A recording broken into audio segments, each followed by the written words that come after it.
Good afternoon. My name is Jay Rosepepe. This is the May 21st Land Use Committee meeting. And I'll go around and ask people to introduce themselves. Again, I'm Jay Rosepepe, council member. Eric Warden, City Council Member. Brett Diener, City Council Member. Nick Bond, Community Development Director. Jim Fisk, Principal Planner. We have a published agenda. Do we have any additions to the agenda? Eric, Scott, or I do not. Jim, Nick?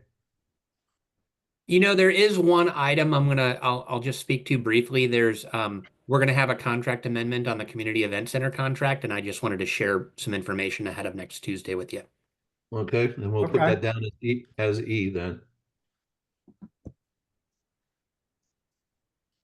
All right, let's go with the 4-year commute trip reduction plan. So about every 10 years, Kitsap Transit puts together these plans and they're adopted by the various jurisdictions that are subject to the state's commute trip reduction program, which is set forth in RCW. City has a employee transportation coordinator. It's someone who tries to find carpooling opportunities and alternative methods of transport for folks and tries to encourage the use of transit. And at one time I was the ETC for the city, but that's now Beth Spalding. So Kitsap Transit has reached out to us asking us to adopt the 4-year plan by ordinance. So we wanted to put this in front of you, have a little bit of discussion if you want, but we anticipate getting this in front of the council either the 10th or 17th in June, because it needs to be adopted also by the end of June.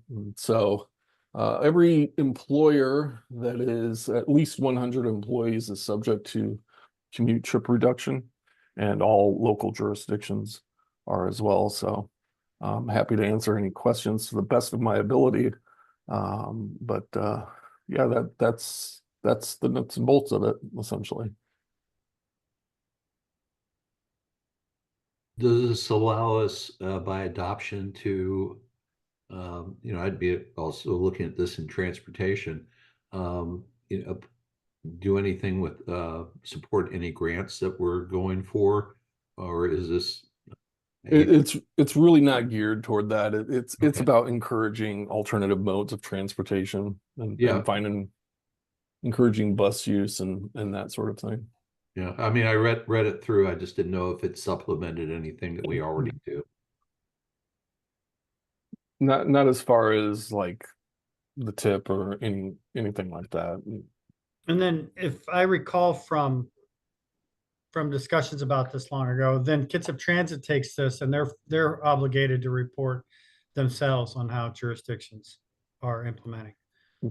Correct. And so each jurisdiction and company for that matter has to provide an annual report back to Kitsap Transit. There's a little bit of work that goes into it, but nothing too crazy. Yeah. I read through it. Nothing really jumped out at me. Good work on a lot of condensed information.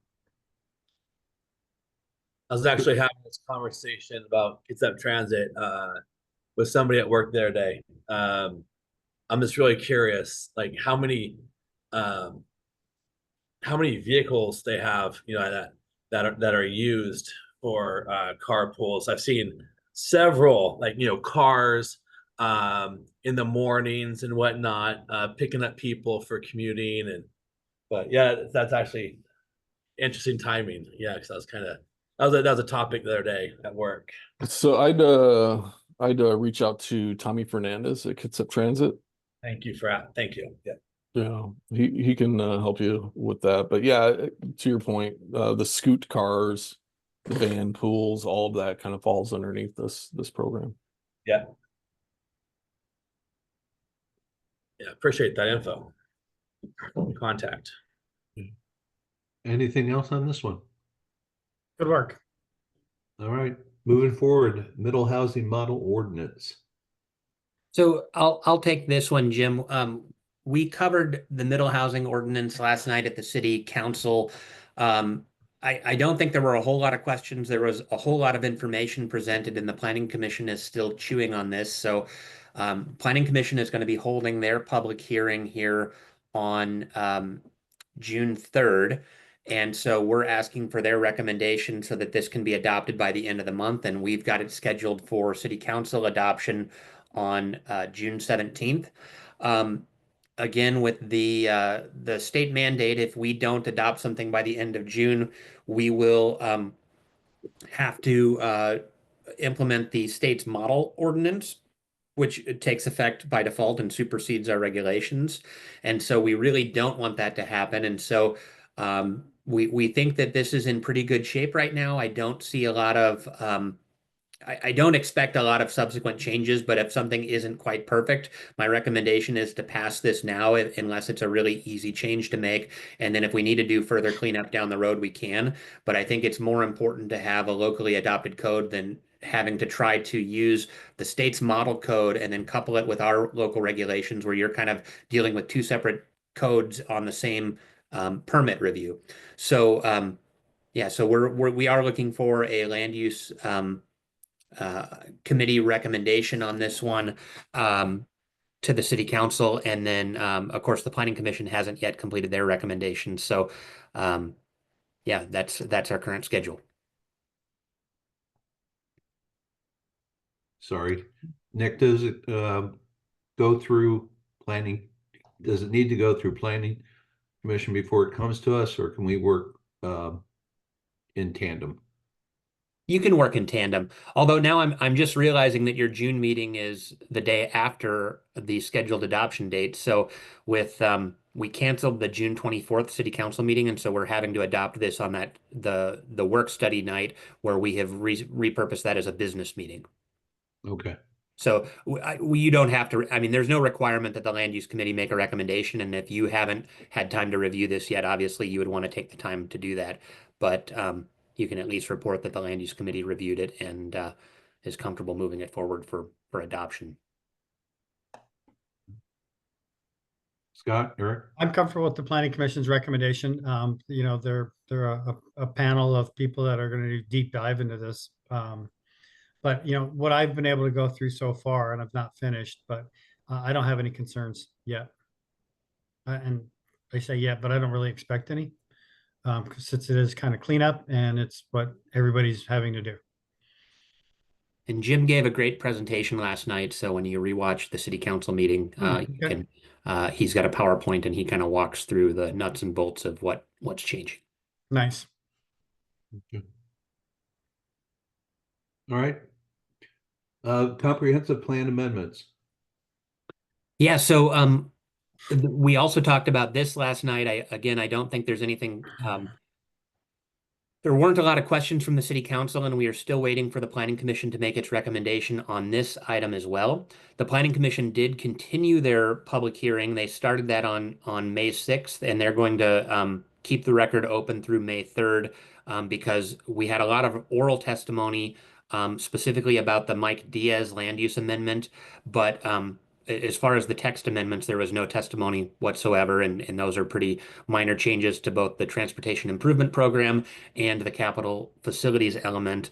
And then, of course, we've mentioned previously that we're not going to get the stormwater plan park plan is not complete yet, so we'll have to wait and adopt that next year. The Mike Diaz land use amendment, that's the one where we're taking land off of Old Clifton Road from industrial employment over to residential. That's what's proposed anyway. We had a whole bunch of neighbors from the rural area of Kitsap County that came and testified and they were testifying about the impacts of development, not about whether it should or shouldn't be zoned residential. And so, you know, we had a lot of very passionate speakers concerned about the impacts that development would have on their little private road. I think it's called Durfee Lane. Is that right, Jim? That's correct.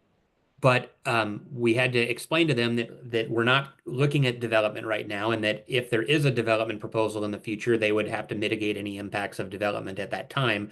Right now, the only question before us is should it be residential? Should it be industrial? And I do believe the Planning Commission is looking for a middle ground, and rather than recommending R3, I think they may end up recommending an R2 zoning, so a little bit less intense.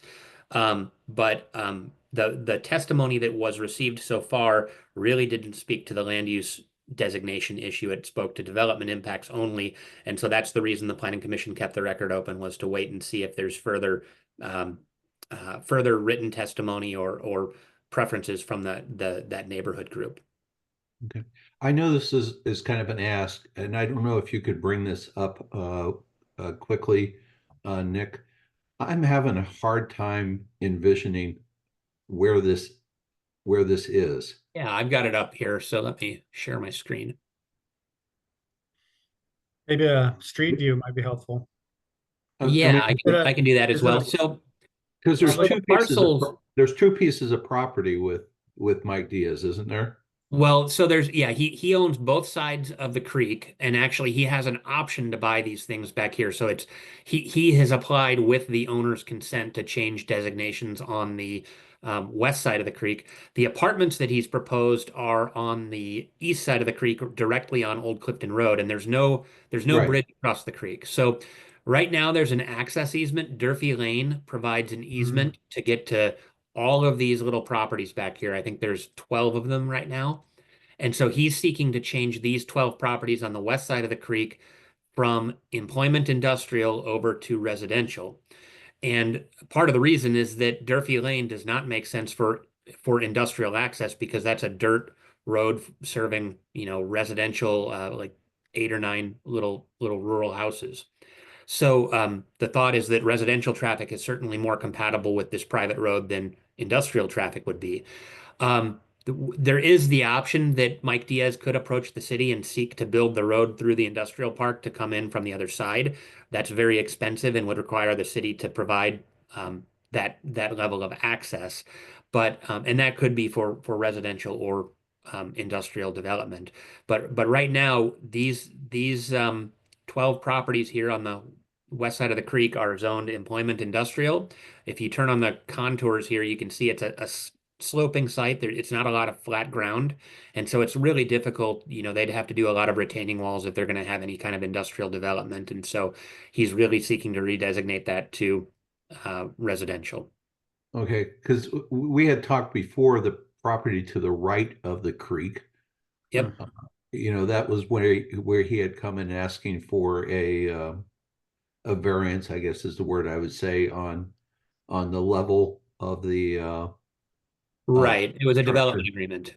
Right. Okay. So that helps. So now he's looking at the other side of the Correct. creek on where that would go on development. Okay, that helped a lot. I've just been trying to visualize this, and I was running into a brick wall on it. That really helps. Thank you. Eric? You're muted. Thank you. So he has an easement through this private lane. Is that accurate? That I haven't seen the documents myself. Jim, have you seen the easement? I think It's my on a, understanding is that there's a very generic easement that doesn't specify any amount of activity. It was written 40 or 50 years ago, Wow. and so it's not very detailed, but there is an easement. I was Yeah, gonna and it's- say maybe a good compromise is if he would invest in making getting that city that private lane up to a city standard, that might help with the impact of the traffic going through. You know what I'm saying? The city could adopt the road if it's put to a city standard. It's a county road though, so it's not in the city Oh, limits. it's a county road. I apologize. So Durfee is a county road and it's rural, but it's accessing urban property within the city over here. So it's a strange situation. Either way, right? I mean, that could be a good way to mitigate the situation, is if he invested to get that to county standard, so that it was adopted. That actually benefit both parties. But Yeah, certainly. And that's all something that has to be worked out at a later phase, because right now they're only talking about Right. should it be residential or should it be industrial? And then if we go residential, then, well, yeah, like you said, we'll have to work. Is he proposing to do if this goes through, would he be doing a DA of some sort? No, there he would just be getting a rezone and then applying presumably for a preliminary plat, but we haven't seen, I think we had a pre-application meeting with him where he was talking about like 90 or so residential lots in here. But you know, that was a really preliminary drawing, so we don't have anything concrete yet. And yet he hasn't done anything on the right side of the creek yet on that land. Right. Except And clearing. that's partially because the water main has to be extended up here, and that's part of this intertie project that we are needing to build to connect the Right. McCormick and the city systems. Okay. All right, everybody good with this one? Kind of a tangent to what we were talking about. I do have a question. I know both you gentlemen are going to Eric and Scott going to be looking at last night's meeting, but and again, this may be a little simplistic, but what I got out of the discussion on the comprehensive plan amendments is that there's going to be it would really come down to rezoning to meet the requirements of what the state has pulled into law regarding narrowing of not narrowing, but being able to split lots, being able to build types of housing. Those are all things that we would have to be considering down the road, correct? Or am I too simple? Correct. And the initial direction from council last spring was, let's go ahead and move forward as a level 2 city because we're going to hit that population threshold soon anyway. We have just run out of time on being able to do public outreach. And if we're going to have zoning changes, we would like to do direct mailers to everybody who would be involved. And so for now, we're just going to do a tier 3 city, which is all that we're required to do under law. And then if we do additional revisions later, we can consider whether we should go ahead and comply with the tier 2 status in anticipation of hitting that population threshold. But ultimately, you're not required to do that until you hit 25,000, and then you do it as part of your next comprehensive plan update. But I think it does make sense to go ahead and do it now because we know we're going to hit that relatively soon, and might as well get a head start on having regulations in place and not having a moving target for housing. And one last comment was that I really appreciate that Nick, you and your staff and Jim, every time we see revisions, having a red line just makes it helpful because the amount of information, seeing what's being updated is really appreciated. So you don't have to go through all 400 pages. I'm just going to say that right out the bat, but it's very helpful. When Eric and Scott, when you look at the video, a lot of, not a lot of discussion, but it's certainly what the whistle about changes that are coming down the road, regarding being able to split lots, what type of housing is coming down the pike. And not so much that I would say next year or the year after, but as we try to look at the future of Port Orchard, certainly significant changes as people buy property or redevelop property, both mostly I would say in Port Orchard as opposed to west of Port Orchard. I don't know if that's a fair assumption to make, Nick or Jim, but that's where I would say we could see some major changes. I'll watch I'll make a point of watching the meeting from last night by Monday. If I have any questions, I'll send it to you. That way, Scott and myself, Bob, won't be duplicating questions. If we do, I guess you could answer them both. So, yeah. Sounds good. All right. Discussion on approved ADU. So I've got a PowerPoint here I'm going to share. This is from we gave a PowerPoint presentation to the Home Builders Association, and so I'm going to scroll through just a handful of slides here, but we're very close to going live with our pre-approved ADU plans. The city's building department did approve the basic plans this week, so we're just getting the final application materials and kind of everything ready to go for our website, and we're hoping that by the end of May, this program can be launched and we'll be doing some public outreach. But I wanted to remind everybody that we have we currently have 4 pre-approved ADU plans. There's a small 480 square foot unit, a 600 square foot unit, and then a 1-story and a 2-story unit that are 800 square feet in area. And so these are going to be made available free of charge to anyone who has property in Kitsap County that wants to build an ADU. And so we're ironing out our process right now, but at least the city's process, we're going to create an application form where you can request to get a copy of the complete plan set. It'll come to you stamped not approved for construction, but that will allow you to meet with a contractor, select your finishes, kind of identify which options you want to use on your site, and then develop a site plan. And then you're going to come in and actually apply to use that basic plan set.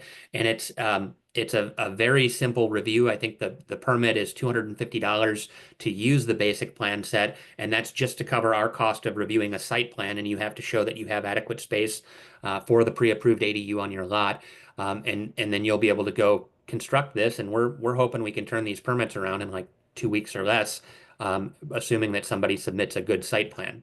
So there's a bunch of materials in here, but owners will have options for, the things that they're able to change within the pre-approved ADUs include window frame colors, window sill heights, window operation, whether it's a crank window or a double hung window.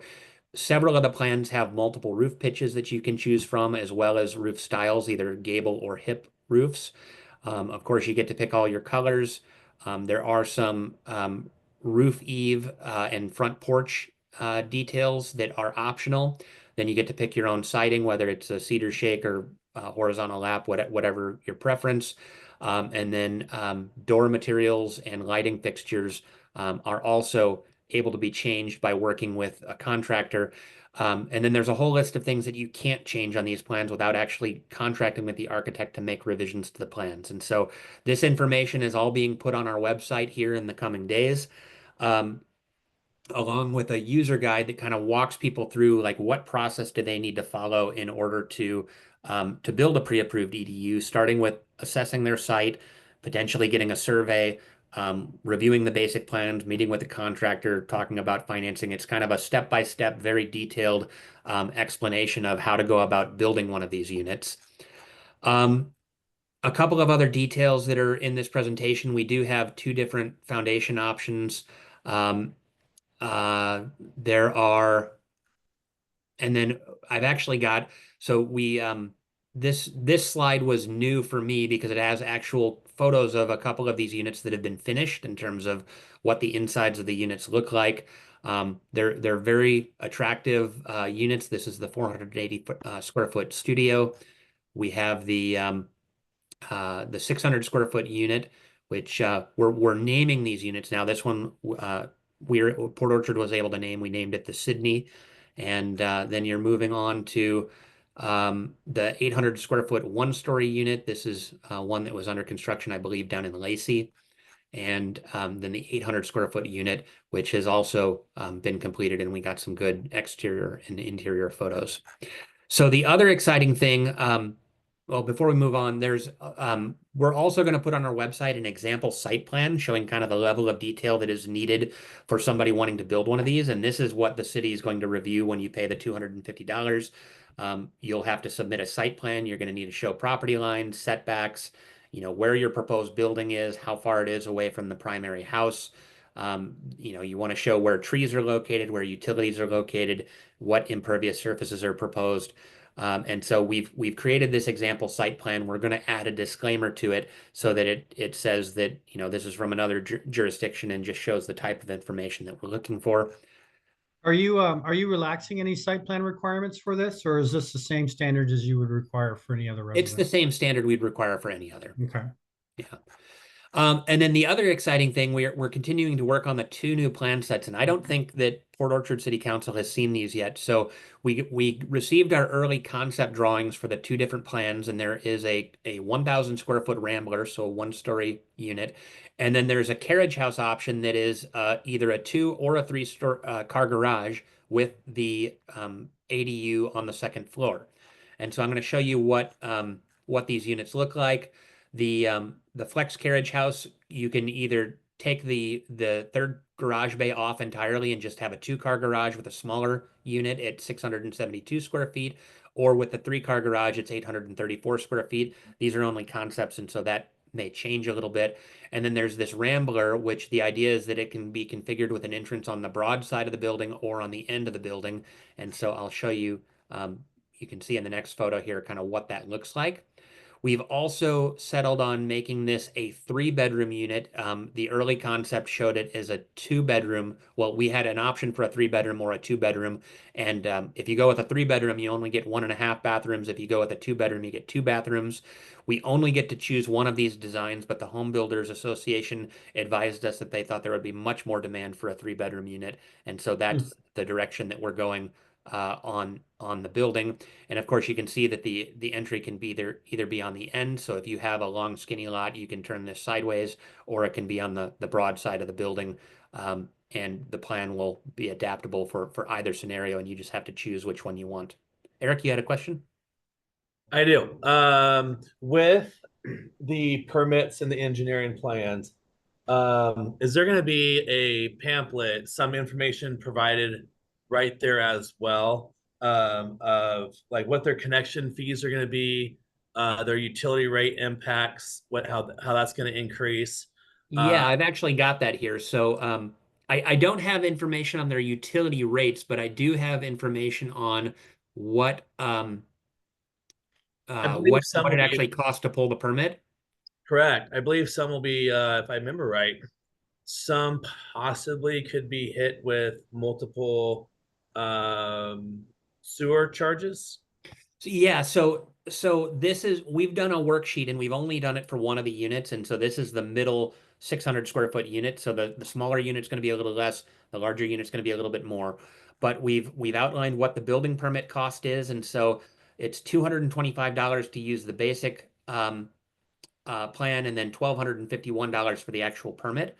And so that covers the cost of us doing the inspections. Then you've got your plumbing permit, your mechanical, and then the technology fee and the state surcharge are add-on fees. And then school impact fees aren't on here yet because they're changing July 1st, but the current park impact fee and traffic impact fee are listed, and that'll have to be updated because we're going to the square foot and the per bedroom approach as of July 1. But Nick, am I making it up that there was legislation that required a reduction in impact fees for ADUs? we adopted that. Okay, that's what I thought. Yeah, that was part of the park impact fee ordinance that we Yeah. passed in March. Okay. So so anyway, if you pick up one of these permits before July 1st, this is the cost for the 600 square foot unit. It'll be slightly higher for the larger units and slightly less for the smaller units. And this assumes that you're connecting to the existing water meter and the sewer stub. If you Correct. want your own meter, then you have to pay the connection fee. But our code does have an exemption for ADUs that connect to the primary meter, and that's for the first ADU. If you decide to build the 2 ADUs, you're going to have to get connections for each of them. Yeah, if you want your own, let's say the topography of the property, you may have to get a different lateral, like a sewer lateral or whatnot. You know, that'd be Right. that Yeah. connection would be a lot more. Yeah. Yeah. So we're trying to give them an idea of what it could cost, but everything depends on your site, and that's that's our best estimate, and we'll update that on July 1st. Cool. I'm glad you're providing that. That's great. Yeah. So It is great. So anyway, the carriage house, so that you can see the floor plan here. There's it's a nice 2-bedroom unit with a second floor patio here over the 3rd garage bay if you choose to go that route, or it's a 1-bedroom apartment if you choose to just do the 2-car garage carriage house. And we're having debate about whether it's possible to have flexibility on which way the stairs are oriented, so that if you have an alley loaded unit, you can have the garage door and the door facing the alley versus facing the front, and can you flip that around without having structural changes or not? And so we'll hopefully get that answer here in the near future. But at least this is the concept, and I think it looks pretty good, and this would work for a lot of lots in the older part of the city where you have alleys. If McCormick does future phases with alley loaded lots, they could use this as part of home building out there as well. So it's a good concept. Yeah, this is great. So that's all I've got on ADUs for you, but I just wanted to share those new renderings so that you were seeing that progress is being made on those, and to let you know that we're hopefully going to go live on the website maybe the end of next week. And Are those renderings available on the KRCC site? I don't think they are yet, but I think they're going to be by the end of the month. We've got a refreshed website ready to post. It just is in draft form still until we were waiting for all the jurisdictions to finish their plan review before we share new information. Okay. Does Excellent. everybody have to go live at the same time, or can We're No. trying to. We're all trying to move in lockstep in terms of making sure that there's no stragglers and that we can, do a lot of PR on this. So There is a lot of, I will say, there's a lot of coordination that's going on to ask how people are addressing certain, I don't know, building code matters, for example, that I'm not as familiar with, but I know that there's a lot of communication going on to help each other out, which is pretty cool. yeah, definitely. So I guess where we go from here, Jim and I are planning to hit a Saturday farmers market at some point this summer, probably mid-July, to do some outreach and just share information about this program. So we'll be doing some Facebook posts and then trying to go out and meet with the community and talk to people about this. And so we'll hopefully get some interest in this and get some ADUs built. Okay, you had a discussion or item you want to talk about with the community center? Yeah, so I'm going to share my screen again. I emailed this to you just before the meeting started, but this is going to appear in your packet on Tuesday, and this is amendment number 15 to the contract with Rice Fergus Miller for the Community Event Center. And so when we originally contracted with RFM, the contract only ran through the end of 2024. And then at the beginning of the year, we had to extend that, and we did a time-only extension because we didn't want the contract to lapse. And the understanding was that because of the delays that we had we actually had RFM stop their design while we finished some permitting because we didn't want any permits to change the design. But that has, because we're pushing them into new calendar years in terms of design, they're asking for additional money to cover higher wages and rates. As well as additional scope because they're now, this task order is going to actually take the plaza, the shoreline work, and the building through full construction documents. So this is the final big design push. I think there may still be one or two subsequent contract amendments because we're going to have to do wayfinding signage and interpretive signage, and we're looking to contract with an interpretive signage specialist to meet some conditions of our federal permit agencies who want us to have interpretive signage as part of the project, recognizing history and cultural resources. But the breakdown here is on page 4 of 46. And so it's $151,000 fee increase because we're pushing the contract out by 2.5 years. And it's $169,000 in additional scope to basically take all of these things to completion. And so these are all eligible for park impact fees. Park impact fees are planned to be a pretty good chunk of building the community event center as well as designing it. And so NOAA, I believe, is proposing to pay for this with park impact fees. But we just wanted to make sure that you were aware that this was coming and give you a chance to see it ahead of time and ask any questions before it comes before the full council on Tuesday. Yes, Scott.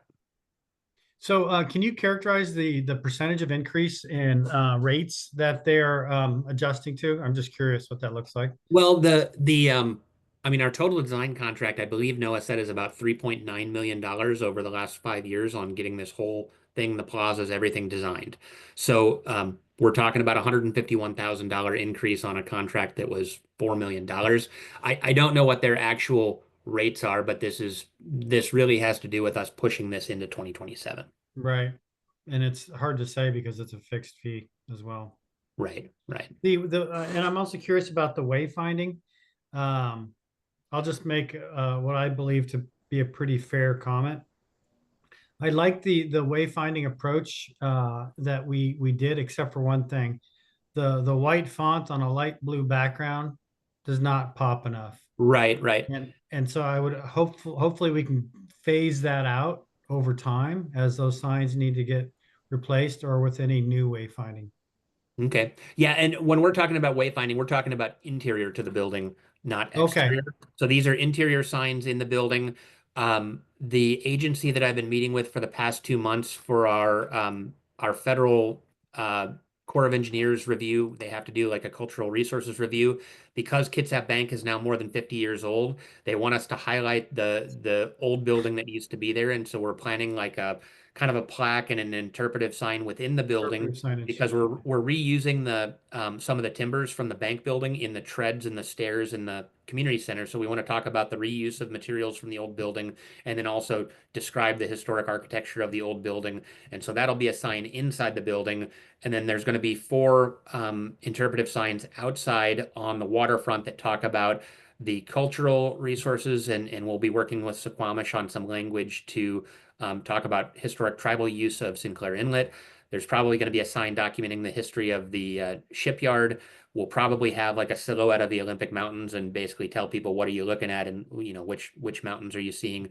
And then I think the last sign is probably going to have to do with we're part of a national heritage area, the Puget Sound Heritage Area, which is like a national designation. And so they're asking for us to do an interpretive sign to educate the public about, that us being part of that, essentially. Okay. So we have, we're going to be, we have to sign a contract with the agency for how we're going to address cultural resources. And we're basically agreeing to hire a interpretive specialist to help us with the sign content.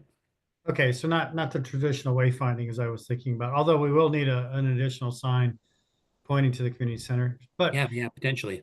yeah, and since you brought it up, reuse, are we looking at upcycling opportunities with the demolition of the bank, where we can save some of that good timber that's in that building?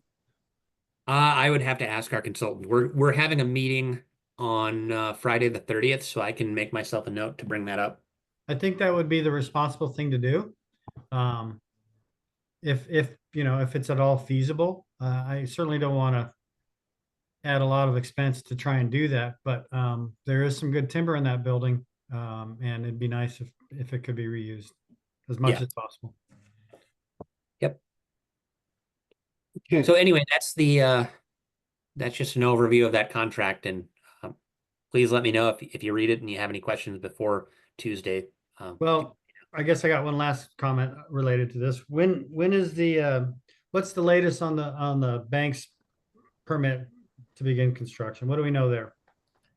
I haven't talked to Larry at the bank since January or February, but they were, I believe, engaging a new architect to redesign some things. So Oh, they're I know maybe that shifting gears. they were, I think you said that they were realizing maybe they didn't need all the space, but the building and its look-through qualities were pretty cool. I hope they're not deviating from that too much. Yeah, I couldn't tell you. I haven't seen anything yet. Okay. So a couple items that I thought about that both gentlemen to look at, and Nick, you can add comments since they were both discussed last night, was take a look at the impact fee discussion that was on the council last night. It was not a robust discussion, but there was some discussion about different, A, B, and C levels, and go from there. I don't remember when it'll be coming back to the council. Nick, you might remember what you said on So that. they council referred it to the transportation committee. So the transportation was it. committee is asked to take a pretty deep dive and to look at the project list under alternatives A, B, and C, and understanding that removing projects lowers the fee, adding projects increases the fee, and alternative A is kind of a bare bones project list, and then alternative B adds some projects in. Alternative C is like a full project list, and it has 3 alternative impact fee rates. And so really, this is an exercise of looking at which projects we want on the list and funded through impact fees. And ultimately, the council wants a recommendation from the transportation committee. So, But can I, take a look at the whole discussion. Yeah. That would be the best way to do it before we have any discussion here. The second thing was, and I wait, think this is- I have a follow-on question to that. Is that something that we'll be looking at as soon as next week in the transportation committee? Yeah, I haven't talked to Chris about it yet, but I believe that we should start that discussion next week in transportation. Okay, because I'm actually I'm at a planning conference and I don't think I'll be able to pull myself away at that. Well, they might be able to. Okay, Um, if we need to reschedule, we can. There isn't another work study meeting until July, so we do have some time if it needed to push to June, but I want to make sure that the Transportation Committee is able to take plenty of time with it, so. Like I said, it Okay, was a- I'll get back to you right away. On that, on my schedule. I'm gonna try and make Tuesday for sure. Okay. So we'll And see. the other item was just because it's the holiday weekend, parking enforcement is getting out there. And you gave some numbers about that last night, Nick, when Oh, yeah. questions were asked. We had our parking enforcement officer out last Saturday issuing warnings. We only issued 14 warnings, and so it's definitely trended down from the first weekend that we gave warnings, but we'll have to see. I know this coming weekend there's an event and it's going to be a little busier, and so we will be there writing tickets.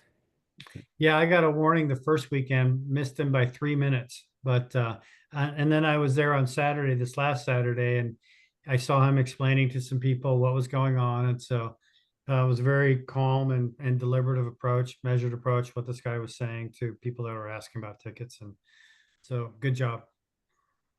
Could you real quick, the PSC, the EV polls, are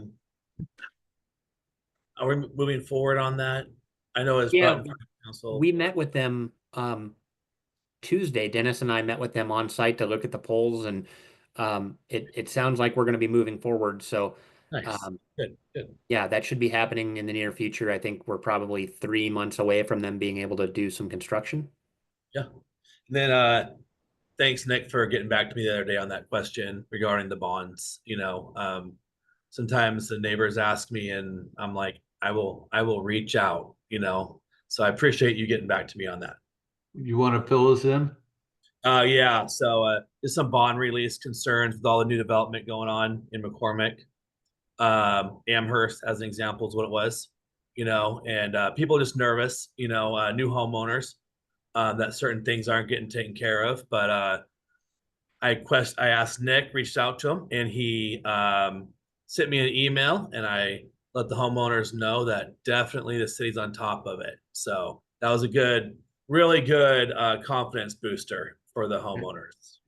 Amherst seems to have been sort of like the where lightning has struck more than once, so to speak.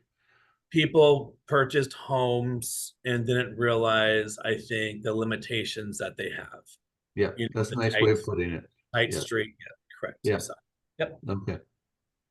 All right. Anything else for the good of the order? Yeah, quick question. When is the first market booth coming up? Saturday market booth coming up? Do we know?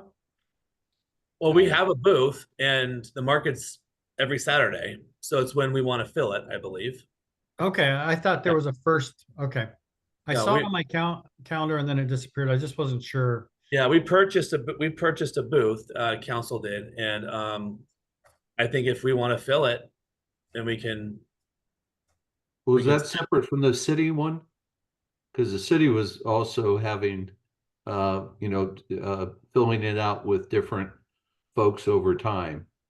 So that's why I was wondering when you say council and No, the city- council, we approved of getting a booth and supporting it. our, So we our haven't own, been- our own booth. Yeah, I think we paid a membership fee. So the city Right. is a member and we can have a booth, whether it's staffed by our personnel or the city council. We just need to let them know when we're going to show up so Yeah. that they can assign us Okay, one of the so spots. that's what I'm saying. It is city, regardless whether it's city or council, it's just a question when people are going to be there.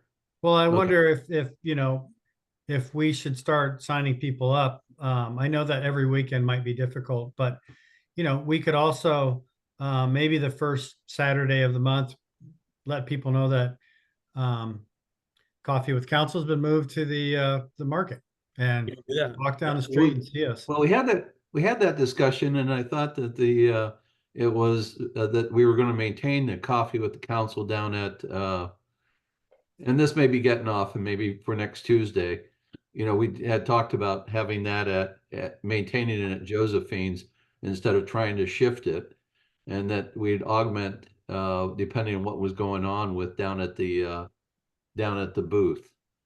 Yeah, I think we public should market. I think we can get a good compromise on I something. think so. in Okay. that. Yeah, That'd be a good time. You know, I like Tuesday. both. So yeah. We could We'll talk have, about it on you know, if we Tuesday wanted then. to keep it open all day, somebody could take a morning shift, somebody could take an afternoon shift.